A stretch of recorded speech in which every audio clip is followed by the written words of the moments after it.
जब तक ज्ञेय रहेगा तब तक विचार की का तो विचार को तो संतोष होगा, पर हृदय में संतोष नहीं होगा।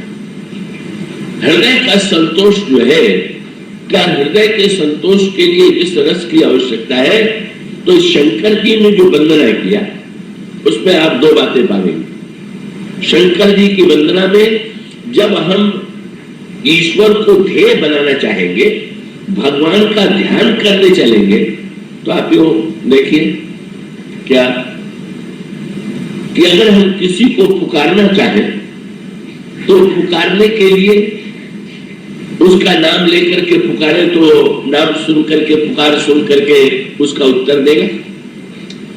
या किसी व्यक्ति को हम ढूंढना चाहें और उसकी आकृति और उसके रूप का हमें ज्ञान हो, तो हम रूप के द्वारा उसे पहचाने। तो हमारे पास नाम और रूप दो साधन है, और वेदांत का ब्रह्म नाम और रूप से परे। अब ऐसी परिस्थिति में अगर वेदांत के ब्रह्म को हम संकट में पड़ करके पुकारना चाहें तो नाम ही नहीं है, तो क्या करके पुकारे। और जब उसका कोई रूप ही नहीं है तो फिर ऐसी परिस्थिति में अगर उसको हम पहचानना चाहें तो ऐसी स्थिति में उसको पहचानने का क्या उपाय। तो वो श्री कृष्ण चरित्र में ये बात आती है कि गोपियों के समक्ष जब उद्धव वेदांत के ब्रह्म का उपदेश देते हैं तो गोपियां बड़ी सार्थक बात कहती हैं कि हमें तो ऐसे कृष्ण की आवश्यकता है जो हमारी गायों को दूह सके। जब तुम्हारे ब्रह्म के हाथ ही नहीं है तो हमारी गायों को कौन चरावेगा और कौन दुहेगा। गायों की बात आपके ध्यान में होगी, जो लोग 2-3 दिन पहले आए होंगे। गाय इंद्रिया, और उसका अभिप्राय ये है कि गायों को धोने वाला हाथ चाहिए, और इसी प्रकार से इंद्रियों को तृप्ति देने के लिए, इंद्रियों को संतोष देने के लिए, ध्यान का रूप सामने लाने के लिए रूप की आवश्यकता है। तो आवश्यकता दो है, नाम की और रूप की। और इसीलिए भक्तों ने भगवान ने कहा कि मेरा तो कोई रूप नहीं है, मेरा कोई नाम नहीं। तो भक्तों ने क्या किया, भक्त इसीलिए वेदांत का ब्रह्म स्वतंत्र है और भक्तों का ईश्वर जो है वो स्वतंत्र नहीं। का भक्तों का जो ईश्वर है वो ये कहता है अहम भक्त पराधीनो, मैं तो भक्तों के पराधीन हूं। तो भक्तों के पराधीन क्यों? वेदांत के ब्रह्म ने ये कहा कि भाई मैं तो स्वतंत्र हूं, पर भक्तों के ईश्वर के पास जो कुछ है वो तो भक्तों का दिया हुआ है, वो तो उनका है ही नहीं। इस भक्त जो ईश्वर को जो नाम दिया है किसने दिया? भक्तों ने दिया। ईश्वर को जो रूप दिया वो किसने दिया? भक्तों ने दिया। भक्तों ने जो नाम उनका रख दिया वो नाम उन्होंने स्वीकार कर लिया। भक्तों ने उन्हें जो रूप दे दिया वो रूप उन्होंने स्वीकार कर लिया। और इसीलिए सुविधा कितनी हो गई का इतने भक्त हैं और सभी भक्तों ने नाम दिया तो ईश्वर के अनेक नाम हो गए। और भक्तों ने जब अपनी अपनी भावना के अनुकूल भगवान से ये कहा कि महाराज आपकी कोई, देखिए आप देखते हैं हमारा आपका चित्र लिया जाए तो वो चित्र ऐसा होना चाहिए कि जो चित्र जो है देखने में हमारी आकृति से बिल्कुल मिले। अगर किसी का चित्र लिया जाए और सामने मिला करके देखने पर वो ये आकृति मिले ही नहीं तो कहेगा कि तो मेरा चित्र ही नहीं। पर अब आप देखिए, चाहे भगवान राम का चित्र हो, चाहे भगवान कृष्ण का चित्र हो, चाहे शंकर जी का चित्र हो, ये जितने आप बाजार में जाकर के चित्र ले आते हैं उन चित्रों में भिन्नता है, रूप रंग में भिन्नता है। मंदिरों में जाइए तो मंदिरों में जितनी मूर्तियां हैं, श्री राम के ही मंदिर है तो प्रत्येक मंदिर में राम की मूर्ति अलग अलग है, राम की आकृति अलग अलग है। और उसका अभिप्राय क्या हो? बोले ईश्वर के संबंध में यही तो सुविधा है। व्यक्ति और ईश्वर के संबंध में अंतर ये है, व्यक्ति जो है वो रूप की सीमा से घिरा हुआ है, पर जो अरूप है वो रूप की सीमा में तो घिरा हुआ है नहीं।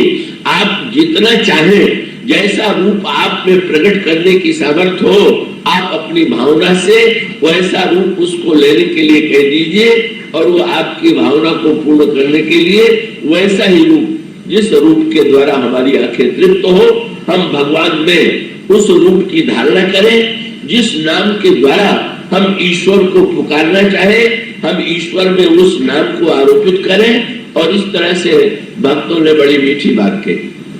भक्तों ने कहा कि महाराज, वेदांती कहते हैं नाम रूप से ऊपर उठिए।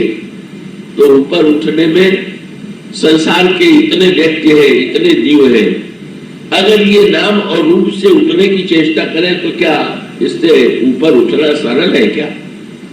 व्यक्ति के मन में अपने रूप के प्रति इतनी आसक्ति है, इतनी ममता है, रूप की चिंता निरंतर उसे बनी हुई है।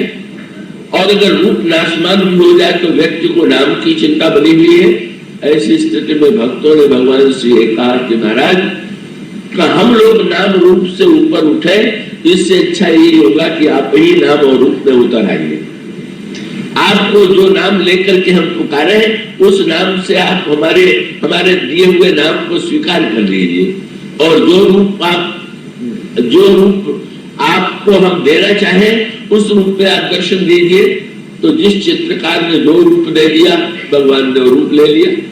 जिस भक्त ने भगवान को जो नाम दे दिया, भगवान ने वो नाम ले लिया। और जब नाम और रूप ईश्वर के हो गए तो क्या हुआ? अब रूप है तो उसका हम हृदय में ध्यान करेंगे। हमारी इंद्रियों को, हमारे नेत्र को जो तृप्ति होगी वो निराकार से कैसे होगी? हमारे जिह्वा को जो तृप्ति होगी वो निराकार से कैसे होगी? उसको तो तृप्ति तभी होगी जब वो साकार हो जाए। इसीलिए रामायण में बड़ी मीठी बात आती है, जब भगवान श्री राघवेंद्र लक्ष्मण को लेकर के जनकपुर जाने लगे तो विश्वामित्र ने भगवान राम से कहा कि जैसे कोई वृक्ष लगावे और उस वृक्ष में फल न लगे तो व्यक्ति को संतोष नहीं होता है, ठीक इसी प्रकार से जनकपुर वासियों की एक इंद्रिय जो है उसमें फल लगे ही नहीं। क्या? तो विश्वामित्र का वाक्य क्या है? विश्वामित्र ने कहा, जाए देखी आवो नगर, सुख निधान दो भाई, करऊ सुफल सबके नैन, सुंदर बदन दिखाए। ये जनकपुर वासियों के आंखों को सुफल बनाइए। तो सुफल बनाइए माने बोले, अभी तक जनकपुर वासी वेदांती थे और रूप को मिथ्या मानते थे, और रूप अगर मिथ्या है तो फिर आंखों का फल क्या है? अगर रूप ही सत्य नहीं है तो आंखें काहे के लिए मिली हुई? पर जब तुम्हारा रूप देखेंगे तो ऐसा लगेगा कि नहीं, अब रूप का फल प्राप्त हो गया। तो भगवान भक्तों की प्रार्थना को स्वीकार करते हुए जो नाम दे दे, जो रूप दे दे, कोई नाम रूप और स्वीकार करके भगवान ऊपर से अवतार माने ऊपर से नीचे उतार आना। नीचे से ज्ञान का अभिप्राय है, ज्ञान का तात्पर्य है नीचे से ऊपर जाना, और भक्त का तात्पर्य है ईश्वर को ऊपर से नीचे उतारना। तो बड़ी मीठी बात हुई। अगर आप ऊपर चले जाइए तो भी ब्रह्म से मिलन हो जाएगा, और ब्रह्म जो है ऊपर से नीचे आ जाए तो भी मिलन हो जाएगा। पर यहां बड़ी अनोखी बात हो गई। क्या? जब भगवान ने ये कहा कि बालिका मैं बर एक ही बाण से करूंगा, तो सुग्रीव तो छलांग लगा के ऊपर चले गए, वेदांत की डाली पर जाकर के बैठ गए। कहने लगे, महाराज सत्य मित्र तो मिथ्या है, सुख दुख तो मिथ्या है। भगवान खूब हंसे, बोले मैं तो इससे मिलने के लिए नीचे उतर आया, पर इन्होंने तो बड़ी लंबी छलांग लगाई, ये तो सीधे ऊपर पहुंच गए। ये तो दूरी जो है जो की तो बनी रह गई। हंसे, और हंस करके भगवान ने ये कहा कि जो कुछ कहे वो सत्य सब सोई। मित्र तुमने जो कुछ कहा है वो बिल्कुल ठीक, पर सखा वचन मम मृषा न होई। पर मित्र मैंने जो कहा है वो भी तो रूठ नहीं होगा। बस सुग्रीव ने भगवान के ऊपर एहसान लाद दिया। कह लगे, महाराज मुझे तो पक्का ज्ञान वैराग्य हो गया है, बालिक के प्रति मेरे मन में तो कोई विरोध है नहीं, कोई द्वेष है नहीं। हाँ, आपने ये प्रतिज्ञा की है कि मैं एक ही बाण से बालिका वध करूंगा, तो आपके सत्य के बचाने की बात हो तो और बात है, पर मुझे आवश्यकता नहीं। ओ, ये तो भगवान को क्या है, देखिए भगवान ने उल्टा क्रम कर दिया। अब भगवान जब आए हैं तो मित्र बनाने के लिए आए हैं। तुम मेरी सहायता करो, मैं तुम्हारी सहायता करूं, तुम्हारे शत्रु का मैं वध करूं। न ईश्वर का कोई शत्रु है, न तो मित्र है, न तो उसको किसी सहायता की अपेक्षा है। भगवान ने कौतुक किया। भगवान ने तुरंत, जब सुग्रीव ने ये कहा तो उसका अभिप्राय क्या कि क्षणिक ज्ञान में, वैराग्य में वो अपने आप को श्री राम से भी ऊपर पहुंचाने की स्थिति में अपने को अनुभव कर रहे हैं। पर गोस्वामी जी ने शब्द कितना बढ़िया चुना, सुने विराग संयुत कपि बाणी। ये बाणी किसकी थी? बंदर की। और बंदर का क्या ठिकाना, कब कितनी ऊंची छलांग लगाएगा और कब वो उछल करके नीचे आ जाएगा। तो प्रभु समझ गए बंदर छलांग लगा रहा है, पर ये स्थिर रहने वाली ये बंदर की वृत्ति तो है नहीं। भगवान ने कहा अच्छी बात है, मेरे सत्य को बचाने के लिए सही चल करके जरा बाल को गर्जना करके लड़ने के लिए चुनौती दो। सुग्रीव ने अब प्रभु की ओर देखा। प्रभु बाली को मारेगा कौन? बोले मैं तो, मैंने कहा है कि मैं मारूंगा। तो लड़ेगा कौन? बोले लड़ोगे तुम और मारूंगा मैं। भगवान ने बहुत बढ़िया बात कह दी। क्या? कर्म से भागिए मत। भगवान कहते हैं कर्म से भागने की आवश्यकता नहीं है, लेकिन ये ध्यान रखिए कि कर्म करना आपका कार्य है, पर फल देना जो है वो तो ईश्वर के हाथ में है। फल पर अधिकार कर्मण्येवाधिकारस्ते मा फलेषु कदाचन। भगवान ने जीव को कर्म की दिशा में प्रेरित किया, कर्म को चुनौती देने के लिए प्रेरित किया। इधर तो सुग्रीव की स्थिति है, और उधर जब सुग्रीव ने जाकर के गर्जना किया तो सुग्रीव की गर्जना सुन करके बाली भला कैसे सहन करे? अरे ये मुझे चुनौती देने वाला कौन निकला है? जब वो बाली चलने लगा तो तारा ने सुग्रीव का चरण पकड़ लिया और ये कहा कि आपने सुग्रीव की गर्जना सुनी? हाँ सुनी। तो कहा कि आज तक जो डर के मारे सिर भी नहीं उठा पाता था, आज गरज रहा है तो इसके पीछे कोई और तो होगा। और ये कह दिया सुनपति जिन्हें ही मिले सुग्रीवा, ते दो बंधु तेज बल सीवा, और कौशले सुत लक्ष्मण रामा, कालम जीत सकहि संग्रामा। ये तो श्री राम ने इनको शरणागति, इनको शरण में ले लिया है। इस गर्जना के पीछे राम का बल बोल रहा है। अब बहुत बढ़िया बात गोस्वामी जी ने कहा। क्या? बाली बड़ा ऊंचा भाषण देने लगा।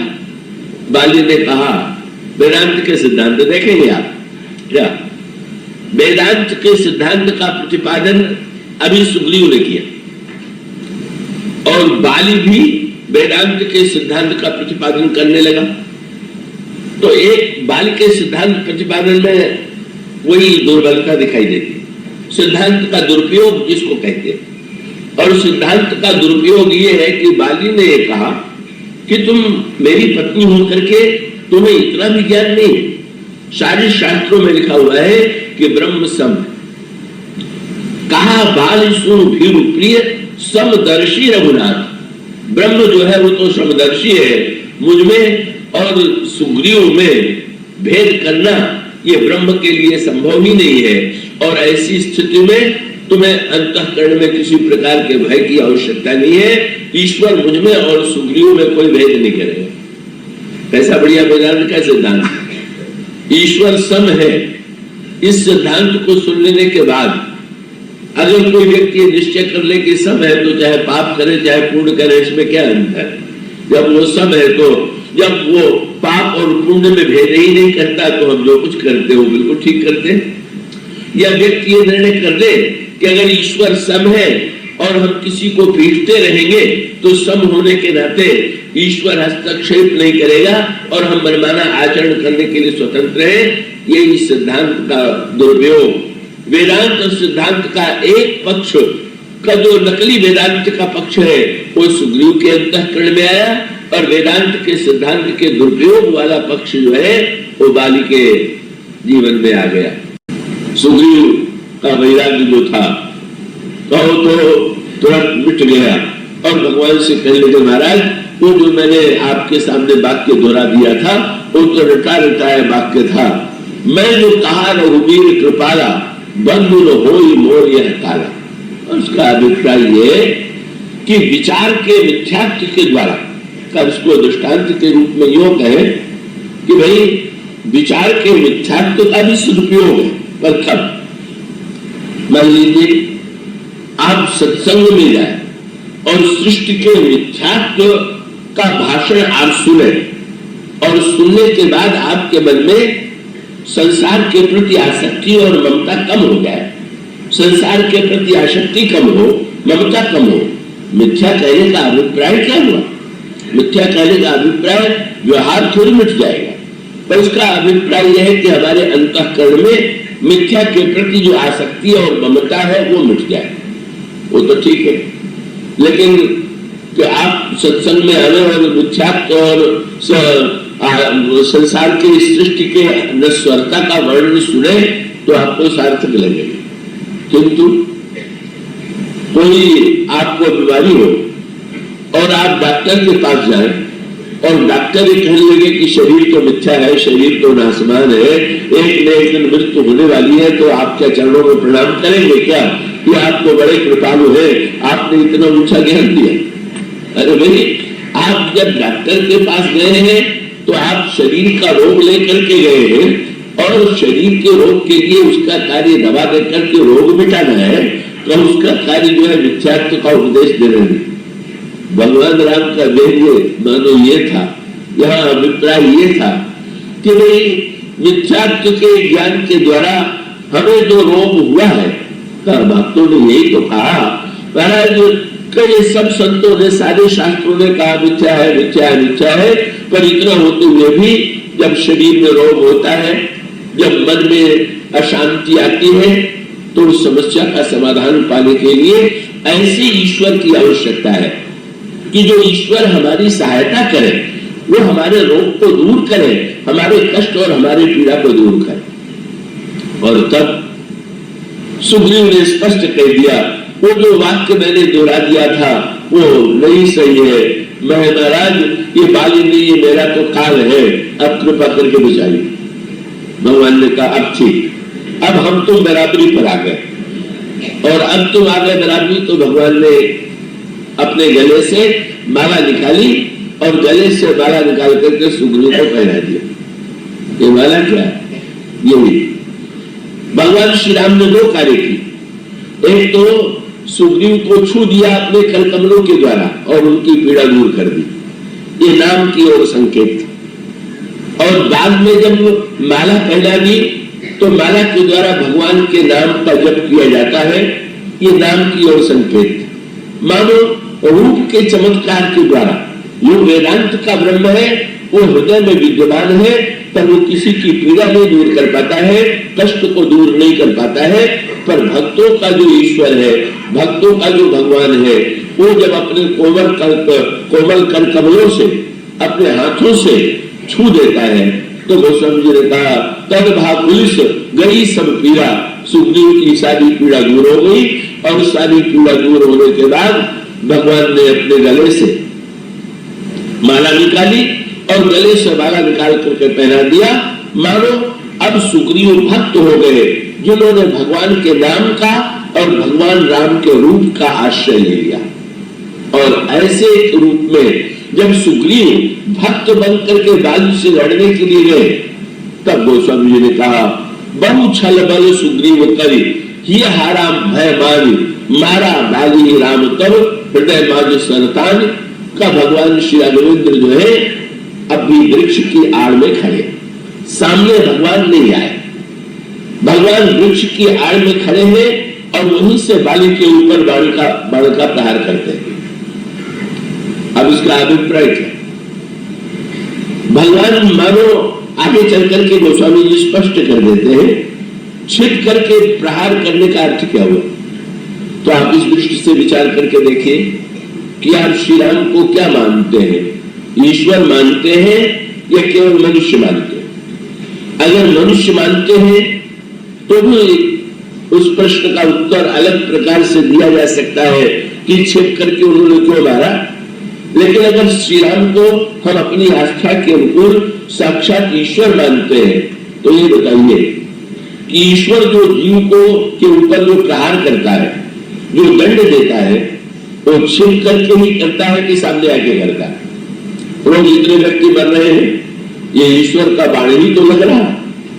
पर ईश्वर का बाण लग रहा है, पर उस काल के बाण के चलाने वाले ईश्वर को तो हम नहीं देख पाते हैं। तो इसका अभिप्राय है कि वस्तुतः ईश्वर ने अपने उस रूप को वृक्ष की आड़ में छिपे हुए हैं।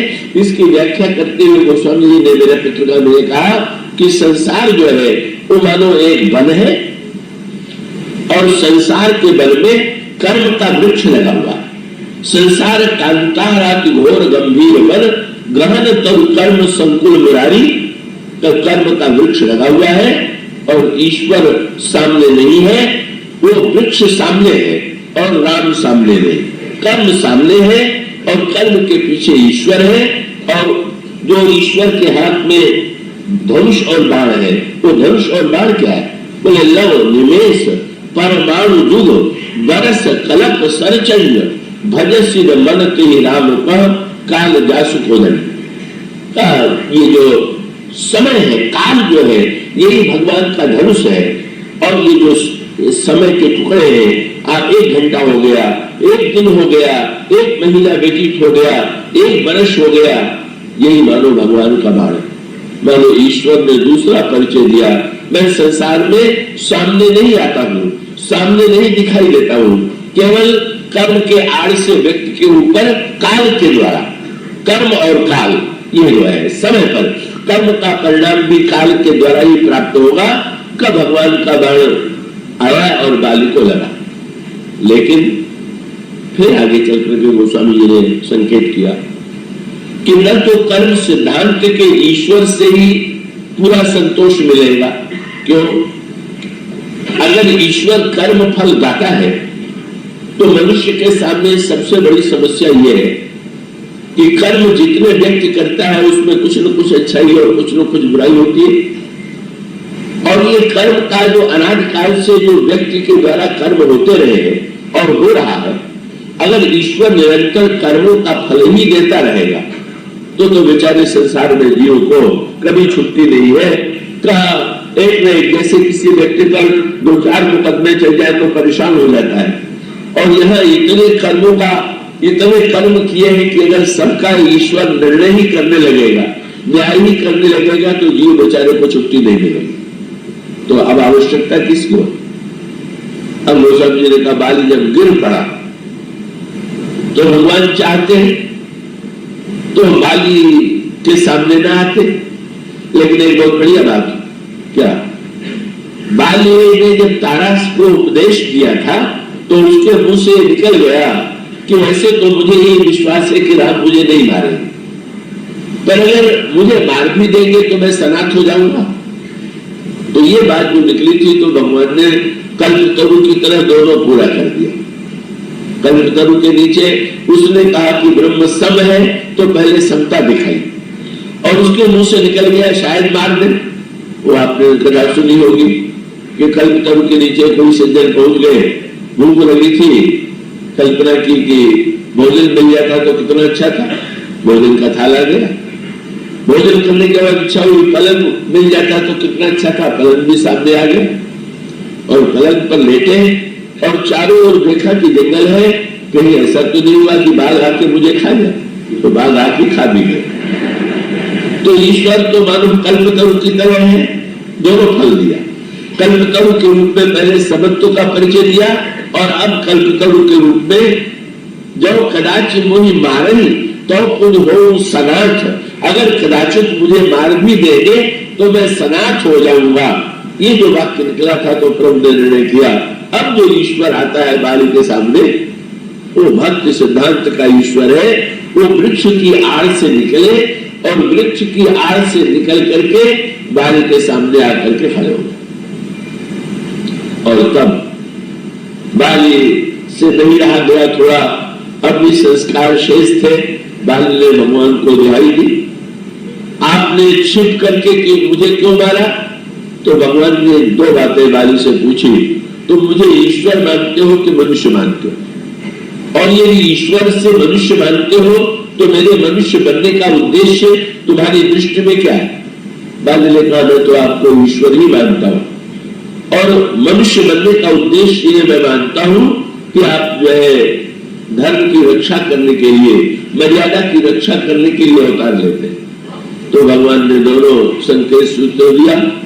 ईश्वर कभी सामने नहीं आकर के दंड देता, वो तो सर्वदा कर्म के परोक्ष करके ही दंड देता है। और जब तुम ये मानते हो कि मैंने धर्म की रक्षा के लिए अवतार दिया है, तो जिसका आचरण धर्म के प्रतिकूल हो उसको दंड देना ये मेरे लिए बाध्यता है, और इसीलिए मैंने तुम्हें दंड दिया। बस मानो दो सूत्र है, बड़ो महत्व का है। अगर केवल हम ईश्वर को कर्म फल दाता मान ले, तब तो कभी भी मनुष्य को छुट्टी नहीं मिलने वाली है। वो कर्मों का फल भोगते भोगते अनादिकाल से न जाने कब तक भोगता चला जाएगा, और उस चक्कर से छुट्टी नहीं मिलेगी। और अगर वेदांत के ब्रह्म को सम मान ले तो देखता रहेगा, और हमें संकट में देख करके भी हमारी रक्षा नहीं करेगा। इसलिए सुग्रीव की समस्या का समाधान तब हुआ जब भगवान भक्तों के रक्षक बन गए, भक्तों के पक्षपाती बन गए। मैं तुम्हारा पक्ष लेकर के बाली का वध करूंगा। और बाली का भी कल्याण कब हुआ? कल्याण तो दोनों का हुआ।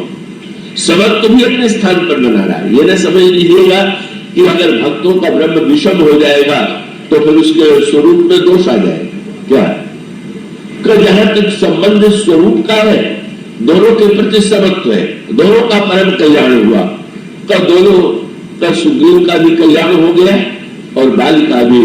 बाली ने तुरंत भक्तों के जो भगवान है उनका आश्रय लिया। बाली ने भगवान से यही कहा कि प्रभु, मैंने कर्म सिद्धांत के ईश्वर की दुहाई दी तो भी मैं सिद्ध हो गया ये अपराधी। वेदांत सिद्धांत की दृष्टि से मैं ज्ञान के सिद्धांत का दुरुपयोग कर रहा था, लेकिन अब तो मैं आपको भक्तों के भगवान के रूप में जन्म जन्म मुनि जतन कराही, अंत राम कही आवत नहीं। आपका मंगलमय राम नाम मेरे मुंह में है, आपका रूप जो है वो मेरे सामने है, और आपके नाम और रूप के होते हुए भी क्या आप भी मैं पापी बना हुआ? कहा सुनहु राम स्वामी सन चल चातुरी मोर, प्रभु अजहू मैं पापी अंत काल गतितो। क्या मैं अब भी पापी हूं जबकि अंत काल में आप मेरे समक्ष है? का भगवान श्री राघवेंद्र तो बाल के मस्तक पर हाथ रख देते हैं और कहते हैं अचल प्रभु न राखो प्राण। अभिप्राय ये है, ये जो भगवान शंकर ने ब्रह्म के स्वरूप का वर्णन किया है, वेदांत के स्वरूप का वर्णन करते हुए कहा झूठ और सत्य जाहि बिन जाने, जिन भुजंग बिनु रज पहचाने, जिन जाने जग जाई हराई, जागे यथा सपन भ्रम जाई। ये तो वेदांत की व्याख्या है, लेकिन मोह कहा दिया? तो बंदो बाल रूप सोई राम। वो जो वेदांत का ब्रह्म है वो भक्तों की प्रार्थना से वशीभूत होकर के नन्हा बन जाता है, बालक बन जाता है। उन बालक राम की मैं वंदना करता हूं, और वंदना करने के साथ शंकर जी ने उनके नाम का फल बताया। दशरथ के आंगन में जो खेलने वाले और जिनका राम नाम ऐसा राम नाम है कि जिस राम नाम को लेने से मनुष्य के जीवन के समस्त का अमंगल दूर हो जाते हैं, जिन भगवान का नाम लेने से समस्त सिद्धियां प्राप्त हो जाती है, ये जो नाम और रूप वाले हमारे प्रभु हैं, का शंकर जी उन नाम और रूप की महिमा का प्रतिपादन जिन शब्दों में करते हैं उसकी चर्चा हम कल से प्रारंभ करेंगे। आज बोलिए